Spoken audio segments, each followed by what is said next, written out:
पुढे पाहूयात news top 9। लातूरच्या रेणापूरमध्ये ओबीसी आरक्षण संपलं असं म्हणत तरुणाची आत्महत्या। मांजरा नदीमध्ये उडी मारत 35 वर्षीय भरत कराड या तरुणानं जीवन संपवलं। छगन भुजबळ यांनी घेतली आत्महत्याग्रस्त कुटुंबाची भेट। तुम्हाला शहीदच पाहिजेत ना? ओबीसी मधील पहिला शहीद झालाय, बलिदान व्यर्थ जाऊ देणार नाही। आरक्षण टिकवण्यासाठी बलिदानाची पाळी आली आहे, छगन भुजबळ यांचं वक्तव्य।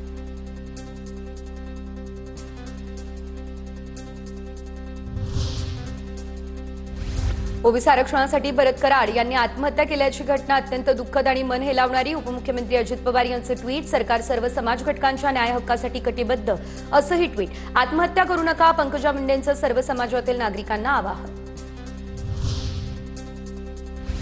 आमच्या आरक्षणात अतिक्रमण नको, अण्णासाहेब पाटील महामंडळाला 650 कोटी आणि ओबीसी महामंडळाला 5 कोटी, हा कोणता न्याय? मंत्री छगन भुजबळ यांचा हा सवाल। मराठा समाजाला आरक्षण देताना काही गुप्त गोष्टी झाल्या, मराठा समाजाची फसवणूक झाल्याची भावना निर्माण झाल्यास राज्यामध्ये जातीय अराजकता निर्माण होईल, संजय राऊत यांचं हे वक्तव्य। एका माणसाला आरक्षणातील कितपत समजतं, त्यांच्या सांगण्यानं राज्यात उद्रेक निर्माण होतोय। भुजबळांचा जरांगेंवर निशाणा, तर नाव न घेता जरांगे यांचा अशिक्षित असाही उल्लेख। अशिक्षित असलो तरी तुझ्यासारख्याला रडकुंडीला आणलं, मराठ्यांना आरक्षण मिळवून दिलं, मनोज जरांगे यांचा भुजबळांवरती हा हल्लाबोल।